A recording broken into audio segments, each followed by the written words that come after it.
The church has traditionally been the place that people believed they could turn to for hope, inspiration, healing, and freedom.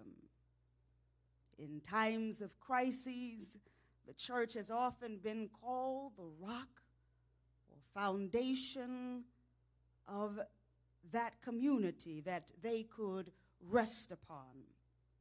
The New Covenant or New Testament church was meant to be the carrier of the gospel, God's passionate love for humanity, robing himself in human form to redeem man from the clutches of Satan and the powers of sin. It is in the church that believers are to experience the beauty of God's family as he intended it to be in the beginning. But the church is not made up of angels or gods. The church is made up of humans. Humans who often yield themselves to the dark nature of humanity. So what do we, the church, do when our testimony begins to be tarnished by the dark nature of humanity? Does the church defend itself, or does it take a biblical stand and address the matters as the early believers were forced to do over and over again in the first century?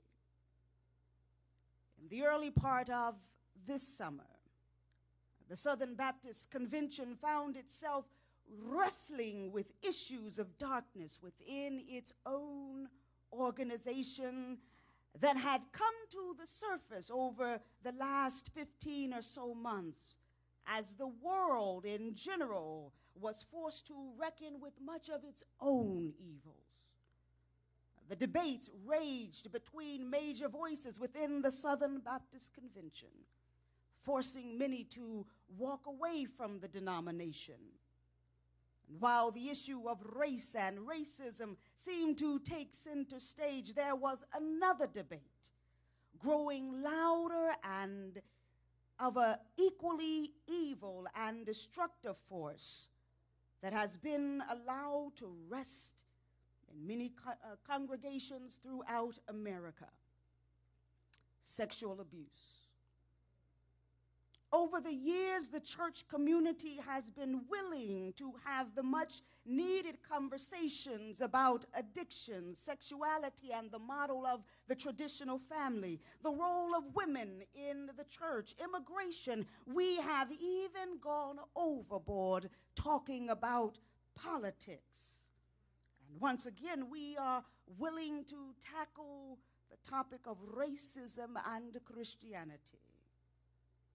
What we have refused to address is sexual abuse, whether in our congregations or within our intimate communities. Yet so many within our pews, men and women, are begging the church to have this discussion. Many have left congregations all across this nation because the church was not interested in ministering to the brokenness of the abused. After losing thousands of members and many major voices over the past years, many due to the lack of concern for those who have experienced sexual abuse, the Southern Baptist Convention finally voted this June to begin to take a hard stand against abuse within its organization. As the universal church, regardless of denomination or organization, begins to have this hard and difficult discussion, it will not only liberate those who have suffered abuse, but those who have lived with the guilt and inner turmoil of being an abuser.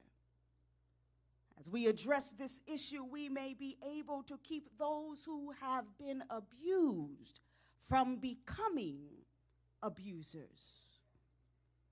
And no matter how uncomfortable this discussion is, the church can either have it now or be forced to have it later. Because at some point, broken people are going to find their way to our pews as desperate souls or bitter trolls.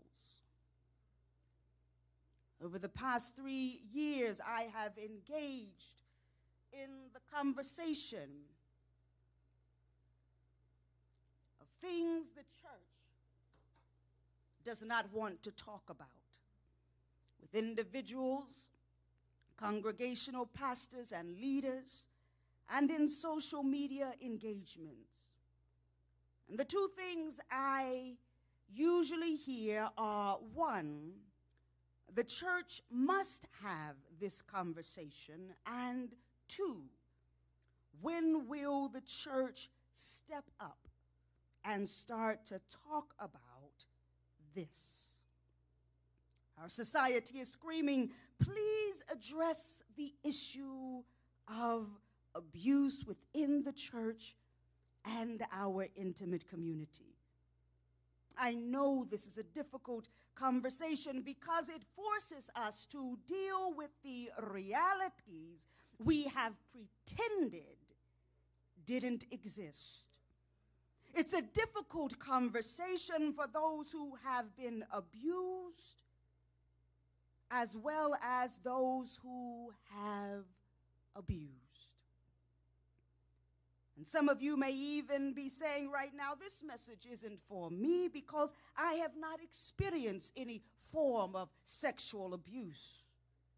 But I promise you, someone within your sphere of influence has. It may be a sister or a brother, a cousin, a niece or nephew, a grandchild, maybe a son or daughter, or even a friend.